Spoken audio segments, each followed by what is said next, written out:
Hey, welcome back, everybody. This is the Near Memo, episode 267. We're here today with Gyi Tsakalakis, who is the co-founder of AttorneySync, a legal marketing firm. And this is the third installment in our series on branding and brand building in local.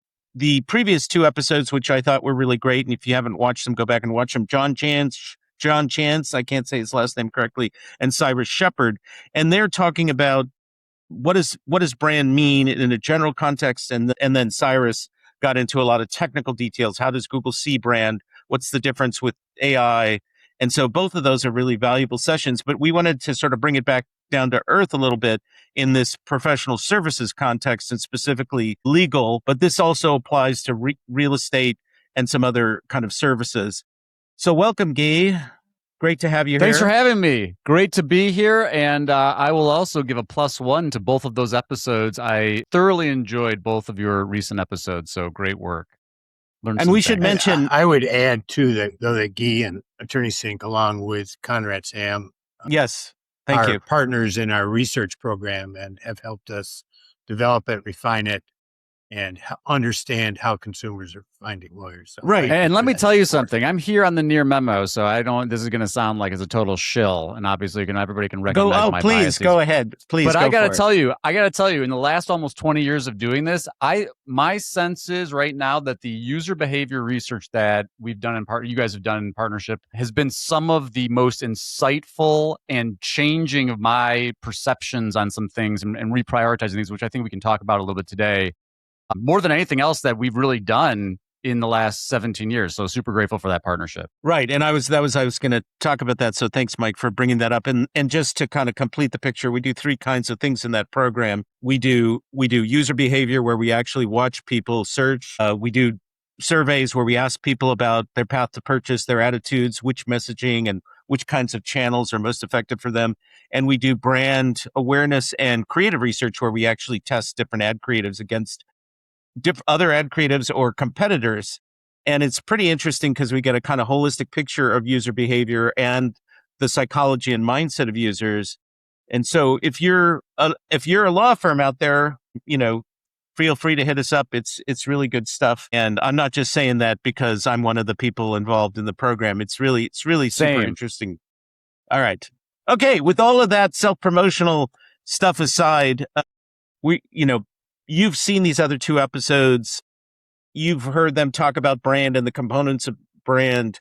What does brand mean to you? I know you're a big advocate of brand in legal. What if somebody says brand, what does that really mean as a practical matter for lawyers? There's kind of like two ways I think about it. If I really wanted to be concise and say two words, it's reputation and recognizability. So it's like, it's these thoughts, and I think John had mentioned this too, but it's what your customers think of, or clients in the context of legal, like what they think about you. Like when your name pops in their head, does your name pop into their head? And that's the recognizability thing. And then two is like, what does it make them feel? And that part of that I think is reputational. Part of it is, traditional notions of just like and trust. But that's how I think about brand. Well, so one of the things that's interesting about this market and real estate as well, and maybe certain other professional services, financial advisors, is that these are not frequent transactions. If you're hiring a personal injury lawyer, you're probably doing that once in your lifetime. And, you're not looking routinely at reviews of personal injury lawyers like you might be plumbers or electricians or car repair places where you have some regularity there. And so how does that infrequency play into all of this, reputation and awareness when people aren't necessarily looking for your business? Even though your business might be in front of them 24/7 on billboards right. and TV, and Salino and Barnes are everywhere, That's an important aspect of this. Go ahead, Gyi. Well, the thing that I think about is that, as you mentioned, it's not a frequent thing. And the second thing is it's a high stakes decision, right? Like, I think people have a sense that, making a good choice about your lawyer is important. They don't know much beyond that. Even as our research talked about, they don't know much about pricing.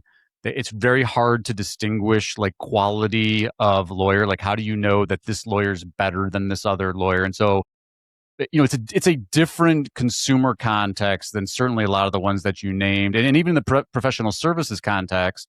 When you talk about PI, you're talking about contingency fees. There's not really like a price shopping to the same extent, and so there's kind of been that dynamic has created kind of two different camps. Camp one is, which I think is the overwhelming majority of firms, is performance non-brand direct response. Everybody now that there's Google and you can advertise to people who are actively looking for personal injury lawyers, that's what's driving cost per clicks through the roof in Google, is that everybody, and lawyers also, especially depending on where you are in your growth stage, like many other businesses, they're very short-term focused. I need leads now. I need clients now. And so they gravitate to the non-brand direct response. It's got high intent. The other camp is that the people, in my opinion, the folks that have kind of quote unquote figured it out, they're leaning more into brand. But brand, especially if you're brand new, brand takes time. It's not going to fill up your pipeline tomorrow. And then you get into like, well, what does brand mean? And for a lot of these lawyers, traditionally, branding has meant offline media buying. And we've been trying to get the word out that like the amazing thing about the internet is you can actually build brand digitally. And so, and I'm a big, at the risk of saying the obvious, like I'm like diversify, right? You should have investments in direct response where it makes sense for you. You should have investments in brand. But I do think that lawyers, they know that. They're like, I want to get in front of people who are in a car accident or family members who have people in car accidents right now. And the way to do that is to do direct responses, which is why it is so competitive in legal in Google, in my opinion. You work with a variety of different firms, and some of those firms are probably more well-known than others. What would you say the law firms that you would consider to have brands, even if it's just sort of local awareness, or especially if it's local awareness, have in common versus those that have yet to develop those? Is that just a life cycle thing or growth trajectory thing, or is it something else? Well, the sustainable brands, especially in the local context, what they're really focused on is service delivery and client experience, because they've figured out that you can advertise as much as you want. If you're not answering the phone, if you're not following up with clients, if you're delegating clients to associates and paralegals and case managers that don't know what they're not providing an exceptional service experience, the internet has democratized that. People will go on and leave negative reviews. They'll post nasty things about you on social media. And so, and my view is you can't really outspend that. You can, if it's coming out that you're not great at what you do or you're not providing great service experiences, you're just amplifying bad service delivery. Like that's going to hurt your reputation and it's going to hurt your conversion rates and all that kind of stuff. And so, I look at we talked about this in the prep for this conversation, but when we look at the firms that are maybe not like the top three, right? The top three in a market, they tend to be the saturation offline. They're spending hundreds of millions of dollars on advertising. They're really trying to capture as much of that audience that would just make a knee-jerk decision about hiring a lawyer based on like the first name that pops into their head. But the 5 to 10, those are the ones that are interesting to me because they know that they're not going to win on the spend game. And so they've got to get more creative and they've got to lean into some kind of brand positioning and service delivery that helps them stand out to try to maintain and grow that market share. That's beyond just like spend as much as you can. Well, elaborate on that. What does that mean sort of tactically? I mean, good. Go ahead. Well, step one is this. This is the thing that people do, and this is, it's funny because it sounds like cliche, and like everybody talks about like it's all about user experience in the context of like digital, and it's all about customer experience and client experience, and those are easy things to say, but right. Tactically in the context of a law firm, like you have got to invest in your intake process. You've got to invest in reducing the friction for people to contact you. I mean, how many law firm websites even today, you call the firm and it might go to voicemail. It might go to IVR. The new hotness is but when someone calls someone up and they're like, my brother was just killed in a truck accident, and they're met with like press one. If you have a really powerful brand, like let's say like you're just known as like the person in your community who does this thing, you're going to get a lot more latitude on that. People will leave a message and people will give you more time to respond. if you don't have that brand equity built up, forget about it. Like we see so many firms that like they're buying LSAs, they don't have a sufficient number of competitive reviews. They're spending money on local SEO. They don't have a significant number of reviews, even in Google Ads, and it's flyby. They click call, you don't answer, and start doing it and give them an amazing experience on intake. They're on to the next law firm. And so there's trying to be tactical. I tell our lawyers all the time, I'm like, before you go drop a bunch of money on Google Ads and LSAs, you better have intake locked down. It better be a frictionless experience. You better have people who are trained to empathize and help guide people in their journey to hiring you. Because if you don't, you're going to have even the firms that are good at it, they still lose a bunch of business in that process because for whatever reason, the consumer makes a choice to go with somebody else. Well, part of the issue is that these cases can be complicated and they may not be the right case for that lawyer. So there's these backroom processes that have to assess the case, right? So it's one thing to have the call answered quickly, get a case description, but do you see the better lawyers do they have a good for rejecting obvious cases they don't want? And then on the edge cases, how do they put in place a system that's fast enough to really respond, because it might require more technical savvy than a phone person might have? Yeah, totally. And one, I'm in very much like you have to meet clients where they are. Like you have to give people options. I'm not saying you have to, respond to Facebook Messenger app, spam and stuff like that. But you better give people options, because not everybody wants to use the phone, and not everybody wants to fill out a web form. Not everybody wants to engage with a chat. And so if you don't have some of those basic options, you're going to have lost opportunity there. On the intake side of the house, I tell people all the time, I'm like, this is a place not to skimp. Like this is where you should be investing, whether it's full-time dedicated people, whether it's, working with a virtual receptionist. Like you should be regularly managing. There should be somebody at your firm that's managing the intake experience. And that's not the place to go low budget, in my opinion, because again, we see it over and over again, whether it's missed calls or it's we are a big fan of call rail. And when you hear some of the conversations and the sentiment that's coming out of those conversations, like clients are won and lost in that initial intake process. And so reduce friction, be fast, and provide great experiences. And by the way, tactically, and I know people are going to push back on this when they hear this, but I can't tell you how many times where it's the situation that Mike just described. Prospective client comes in, firm on their side is like, this isn't really a client, it's an unqualified client. But if you invest in still giving that person a good experience, they will go online and say, hey, you know what? So-and-so didn't hire me, but they listened to my issue. They helped me, guide me in the right direction. They sent me to another law firm. I mean, you want to talk about a way to get reviewed beyond just for your customers and clients? Get reviewed for your intake.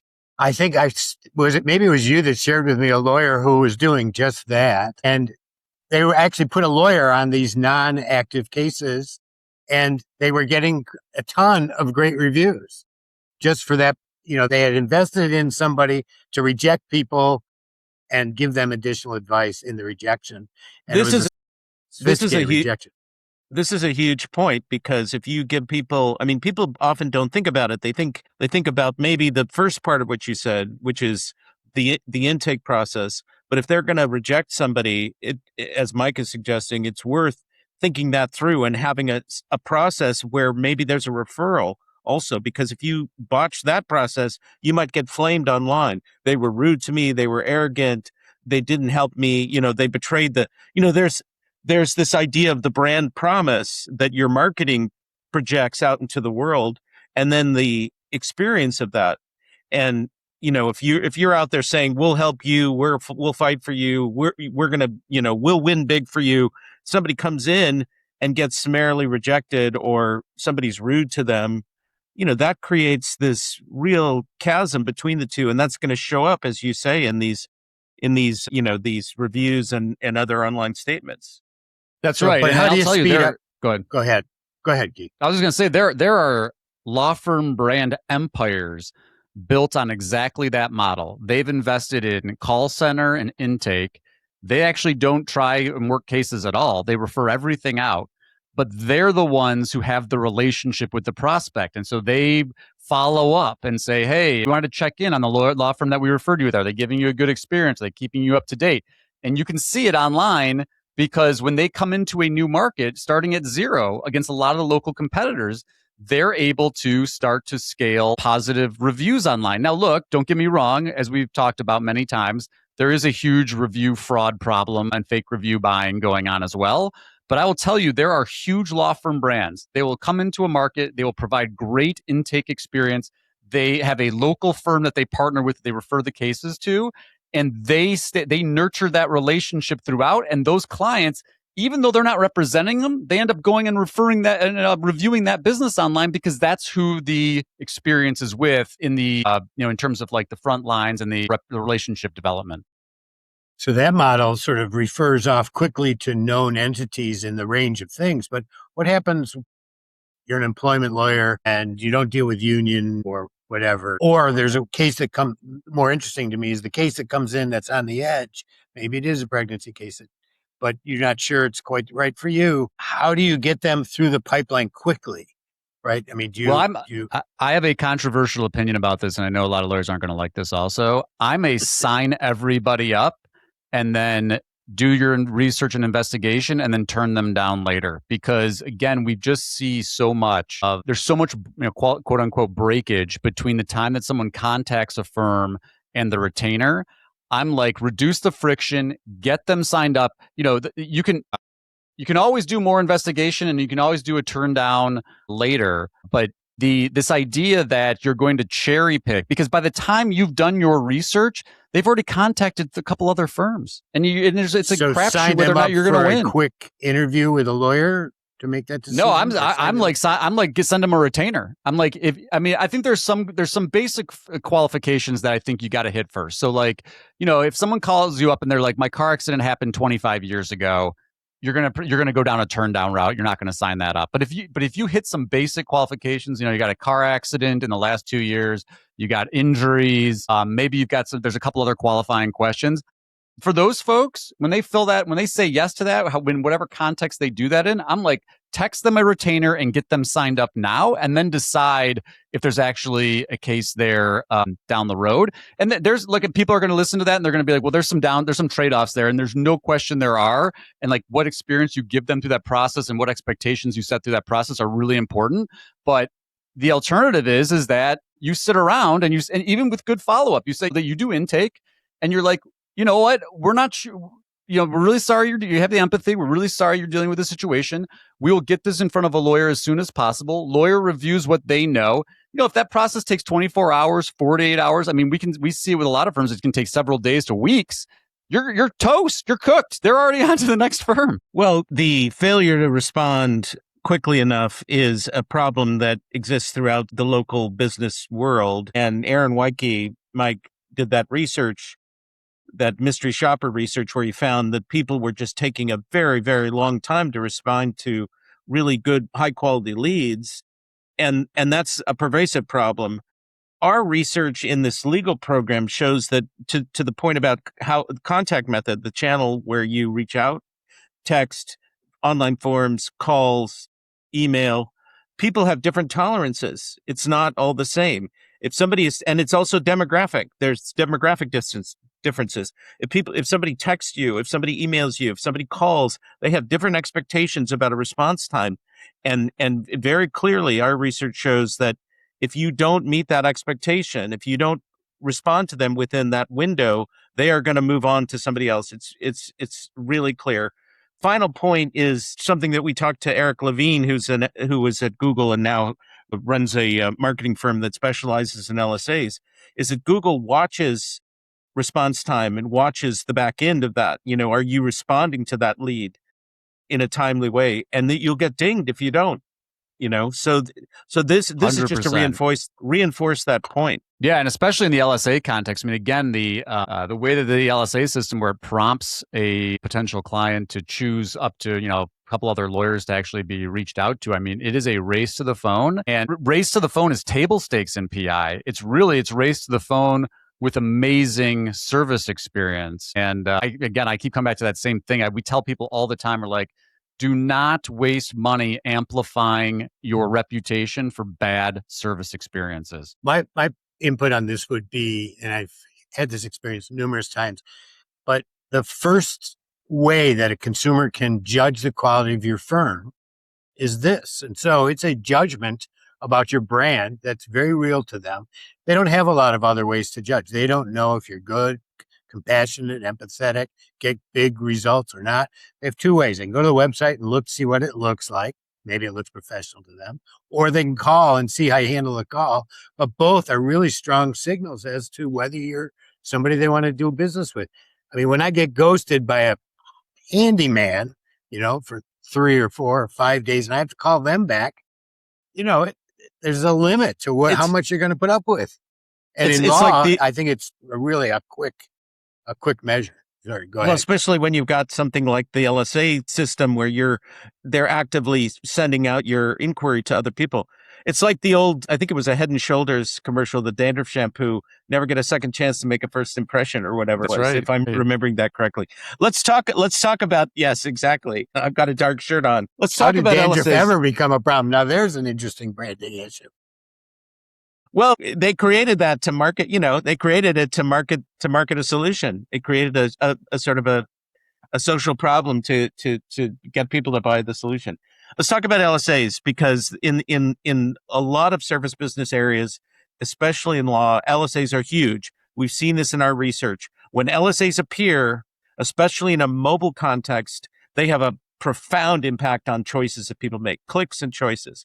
They swallow up that real estate in mobile in particular, and people sometimes disappear into that LSA GBP world and never come out back to the organic listings. And so, what do you tell clients about the need to advertise on LSAs, and how do you compete? Because what we see is those top 3 firms or those top 2 firms typically have some huge number of reviews, and they're almost always 4.8, 4.9, 5.0. That's question number 1 for me always. Maybe it's question 1.1 or 2. The first thing that I always tell people is like, you've got to assess where you are in your growth journey. Like if you're a startup, like if just like I hung my shingle last week.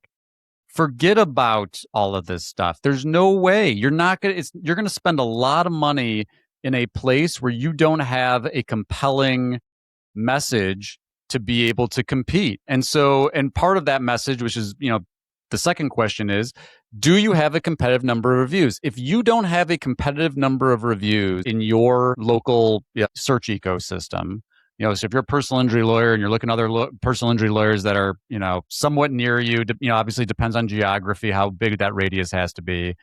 Don't go throw money to compete in a place where it's not going to matter. You can show your ad there, you're not going to get chosen. And you couple that, and this is one of the big things that the Near Media research really drove home for me, is that people, even in a non-brand search context, they still come to the table with recognition. And so hearing people say, I'm choosing this firm because I know them or I've heard of them, or they, whether it's because they do TV advertising or they're doing backpack giveaways or they're in the local community in another way, like that's what you're up against. And so you come in with your little ad that says free consultation, you have no reviews, you have no brand recognition. Forget about that. Go spend money in context where it's not a most reviews wins game. And so that's the startup person. Now, the people that most of the AttorneySync clients fall into is like what I was saying earlier, this 5 to 10. Like maybe they're not the number 1 national advertiser or regional advertiser, but they're in the top. They're in the top echelon. And to me, those firms, number 1, there's a presumption that you've got reviews, which isn't always fair. But if you've got the competitive number of reviews, based on my experience, based on the Near Media research, I don't see how you can't be there. You have to. I mean, the ad spaces on Google just take up so much of the choice market share. I mean, now with Performance Plus and AI, they're integrating those ads into the AI answers, and we're seeing ads that are equally compelling to LSA ads. I mean, the reason LSA ads have been so successful is just because they have the information people are looking for: reviews, ratings, picture, contact information. Right. And now, if you want to have a contact button on your listing there, you've got to pay for it. Otherwise, you might not even get your phone number shown, right? Let alone your website. So if you're in this group of competitive lawyers, again, this probably applies to realtors equally. You're spending money on ads. You've got a bunch of reviews. Those ads are pretty standardized. There's not, it's maybe a little bit different with PPC ads versus LSAs, but a lot of those LSA ads look identical to one another or almost identical. There's a number of things that can be changed, but not that much. It's reviews, it's picture, it's, years in business. Yeah. Yeah. And so everybody's ad looks the same. And we see this in the research is like people are struggling to differentiate, to figure out like, how do I make a choice when everything looks the same? And sometimes that's when the brand awareness comes in and people say, oh, I've seen this guy. I've heard of this guy. What do you say to your clients about differentiating? What do you do in an environment where everything kind of looks the same? It's a bunch of middle-aged white guys with, 700 reviews and 4.9 rating, and they've been in business 25 years and so on and so forth. No, exactly right. And my answer to that is the question I always pose to everybody is, when you're in a world where you're inundated with billboards, you're inundated with TV, you're inundated with social, you're getting lawyer advertising, what can you do to cause somebody to actually choose you? And you alluded to one of them. One is that don't try to appeal to everybody, stand out. Maybe that's an identity thing. Maybe it's a demographic thing, right? So if you're not a middle-aged white guy, you're at a competitive advantage in that context. Maybe there's something more, maybe there's some kind of cause that you're passionate about or some charity you're passionate about that you can try to make more prominent and visualize. But the truth is that, the only way to do it really is to do it in a different context. By the time someone's looking at the LSAs, and all the LSAs are the same, it's already too late. It's the firms that have already given people a reason to choose them. And so when I see a list of middle-aged white guys and they've all got 5-star reviews and they've all been around 100 years and they all fight as hard as the next person, it's the one where I'm like, oh, this person was, they did backpacks at my school, or I saw this person speak, or, there's some philanthropy they do in my local community. Those are the types of things that I'm like, that's where you win that game. Because truthfully, in LSAs, what are you really going to do? You're going to want to provide great service to get more reviews, number one priority, right? And we can talk about some other ways that firms have gotten creative about trying to generate reviews. Because it is, as we've already talked about, a lot of the filter is like, what do the reviews look like? So if you don't have that, focus on that. But once you've got that, you can't do much there. You can't do much on years in business. You can do some imagery types of things. You can do, 24, everybody's open 24 hours, 7 days a week. But the truth is that you've got to give people reasons to choose you before they're in that direct response context. That's the thing that I keep coming back to, is that you need to shift resources, not be 100% in non-brand, direct response, bottom of the funnel performance marketing. You've got to diversify and give people reasons to think about you and choose you beyond what they're seeing in an LSA ad. Go ahead. Did you want to ask something, Mike? Okay. All right. So let's talk about the community stuff a little bit. I mean, a lot of firms are doing charitable contributions or doing sponsorships of backpacks at the school or the local sports team or whatever it is. In our experience in dealing with some of these firms, many of them are doing this, but they're not entirely sure if it's quote unquote working. They don't have an immediate sense of ROI. It's not a direct response thing. They can't track it. And so, you're advising them, but what do you say to the people who are doing it, but not clear whether or not that's a good use of their resources? Totally. So, and this comes back to starting at the top, like big picture strategic guidance, because again, you're talking about investing in, essentially this is a component of brand building. You're not going to have last click attribution to be able to show this stuff. And so you really got to start to, partner with people, or even if you're not working with an agency, like in your CMO, or if you're just a firm owner, like you've got to have long-term strategic thinking. And then once you're in that mindset, there are plenty of things you can do to track leading indicators of brand growth, right? You can see number of brand queries showing up in Search Console. You can see it in Google Ads. You can do, consumer research surveys to see if people recognize your brand. So those are some like the front end leading indicators. But like, I'm like this. I'm like, take those one touch points. So like, I'm going to just use a local community event. I think we've talked about this before, but this is the one that just hits me so hard. You've got a little booth at your whatever it is. Maybe you got a farmer's market or there's a concert, whatever's popular in your like local community. And you've got a booth set up and your messaging is maybe it's like you're doing a giveaway. Maybe you're promoting a charitable cause, but you get people to opt into something, whether it's scanning a QR code or signing up for the giveaway list. Because you're taking those brand impressions, like everybody's thinking like just awareness and impressions, but it's really about getting people to take some kind of, it is that, but it's also getting people to take some kind of action so that you can continue to market to them over time. And so I love the stuff where it's like you opt in. So it's maybe you do a co-marketing thing with a local restaurant. Like this is a very popular one. You do content around that you're going to do this giveaway to like buy dinner for folks. They whether they come to you in person or you make it available online, they sign up for that. You got opt-in permission to send them giveaway information and additional updates about the firm or whatever. And then you're nurturing those relationships through email. You're doing retargeting and your messaging there. It isn't any of the things we talked about. It isn't we fight hard. We've been doing this forever. We're super experienced. It's we're so proud to partner with this local restaurant. We're so proud to support our local community.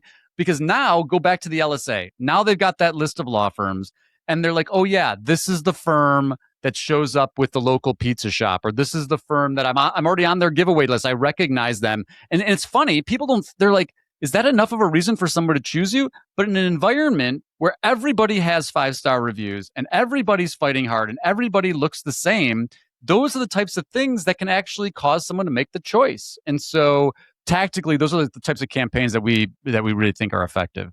So one of Cyrus's point was that demand on Google often dictates rank. And so this raises this question that perhaps this joint exercise with the restaurant becomes a three-way exercise using the QR code to drive a brand search, find your website there, click through to your website to fill out the form or whatever, so that you can then not only get the benefit of this backpack or free dinner or whatever, but you can get the benefit of the brand search and possibly somebody staying on your website, because we know that Google looks at website visits and satisfied website visits. They stay on the website. They don't come back to search for more. Have you explored that cycle as part of these exercises? Yes, I'm going to tell you, this is, maybe people will think this is borderline click manipulation, but it works. Borderline? I'm going to take your idea and take it one step further. Okay. You do your giveaway. So you're out there promoting that you're doing this giveaway. The only place to sign up for the giveaway is from a Google Business Profile post that takes someone back to your website. That page isn't indexed. It's not accessible anywhere else. And you tell people, go online and search for us, find our Google Business Profile, look for the giveaway post, click through to the website, because now you got cookies, you can do retargeting, and sign up for the giveaway on the website. But the only access point is the Google Business Profile from a brand search. Right. That was what I was envisioning. Right. It works very well. I mean, every one of these offline things needs to be conceived of in this context, that as long as you have their attention and as long as you are the brand that has their attention, you want to create demand on Google for your brand, whether it's artificial or not. I don't see it as artificial. It's as good a path as any. They have to get there somehow. I tell these guys, get rid of your websites and your phone numbers off of your billboards and just say, search for my name. Go Google me. Put that on your billboard. I've never actually seen that. I've never seen that, but it's a good idea. There's a car dealer regionally that does something similar. They say, go look at our 5,000 reviews on Google, right? Yeah. So they don't remove their phone number, but they do and create a sense that you should go and double check that they're not bullshitting you. I have seen something comparable to that. X number of reviews, whatever on Google. Let's talk in our sort of final handful of minutes here, let's talk a little bit about content, and then we want to touch on AI, of course. You alluded to content just a couple of minutes ago. What do you tell people about content strategy? I mean, these things are substantially overlapping. This local promotion is a content play, but there are SEOs out there who's the top of the funnel is dead because AI is going to answer all those questions. So you should just not even bother with that kind of content. But if you're in a context like PI law where somebody is only going to choose you once in a lifetime, how do you think about content? Do you educate people? Do you do novelty things? What is that strategy? What is the right approach? And how do you enhance it to deal with AI? That's the other.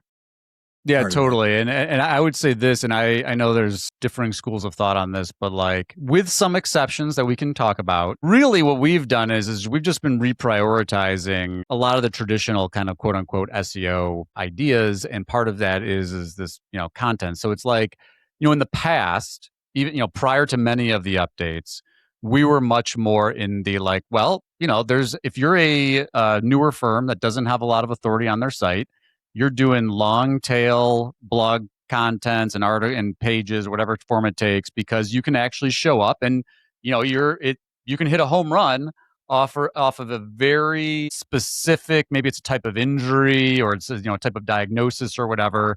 And if there's not a lot of competition for that on a long tail, you could rank for it. Those days, to me, like that still happens, but it's a lot less. Like that's been deprioritized.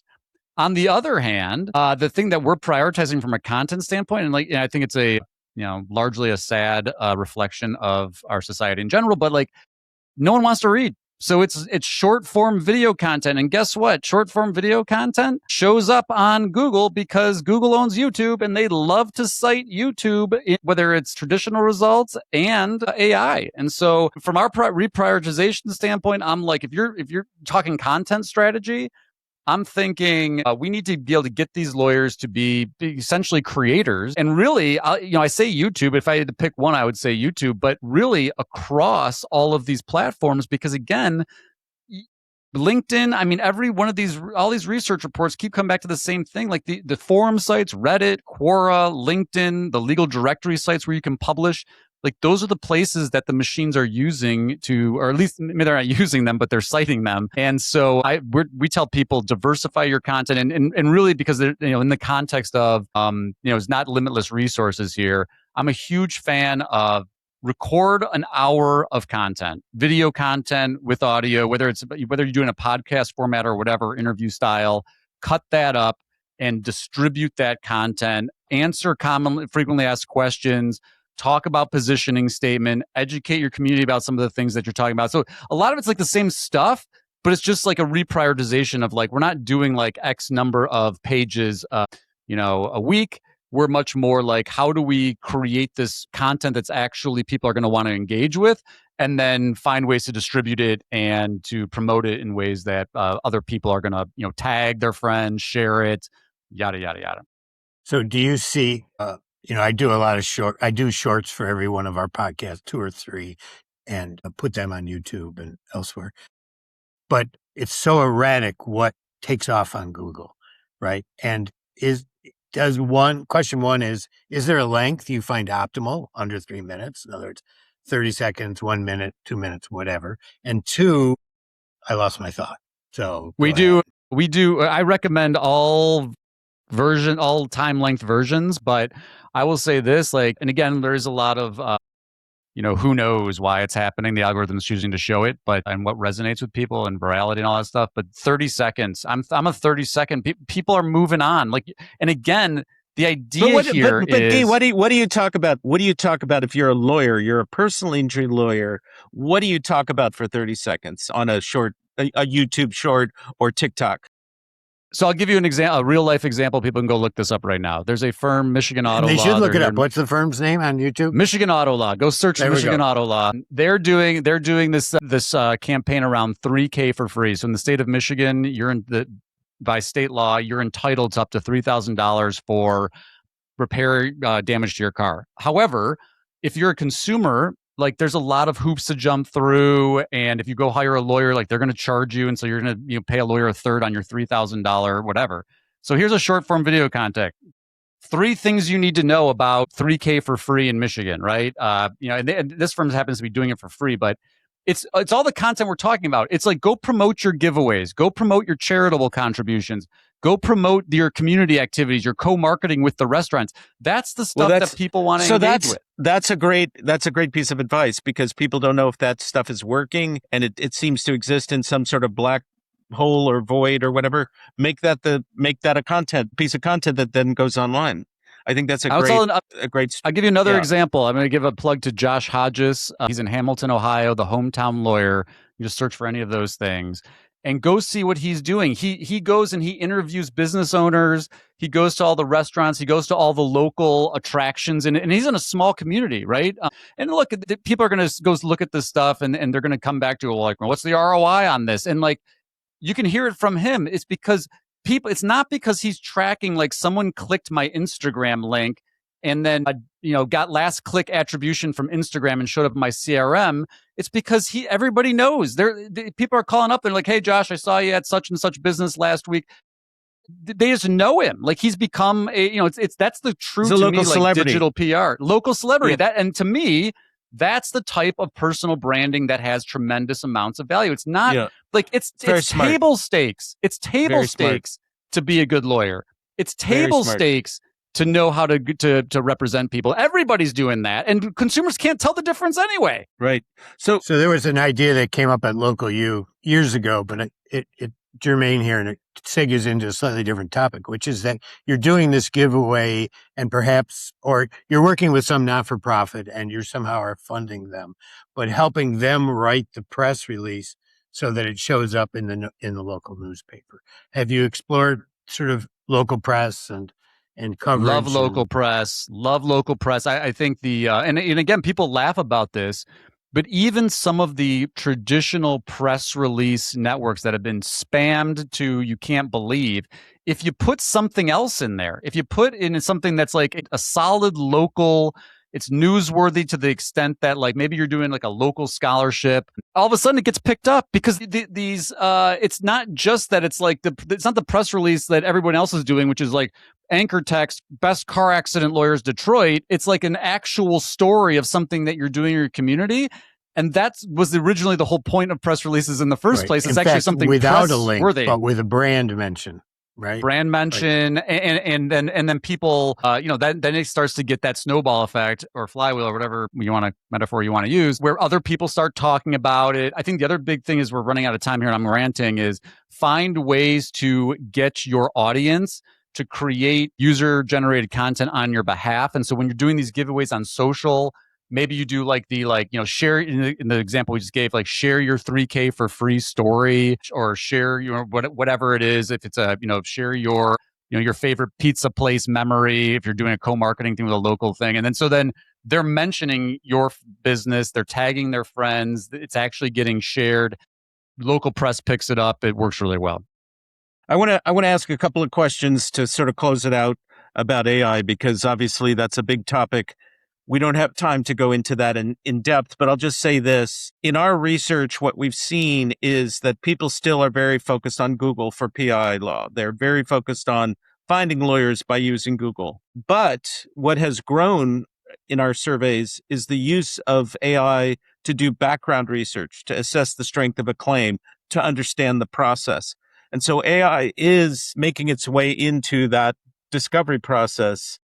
What are you telling your clients about AI these days, and what's your attitude toward it? Yeah, again, I'm very much like, there's a lot of overlap with what we've done traditionally. I mean, we could go deeper on like ways you could make your content more retrievable and like be more express snippets about what the page is about earlier on the page and things like that. But for the most part, it's mentions, right? It's like, because if you go and look at how these machines are supposed to work, and forget about grounding and all that kind of stuff and fan out queries, which is relevant, but if you just look at the fundamental technology, it's like, is this firm show up in a bunch of different contexts, a bunch of different training data for this prompt. And so what's the answer? It's like, get people talking about you, get people publishing about you, writing about you, sharing their great experiences.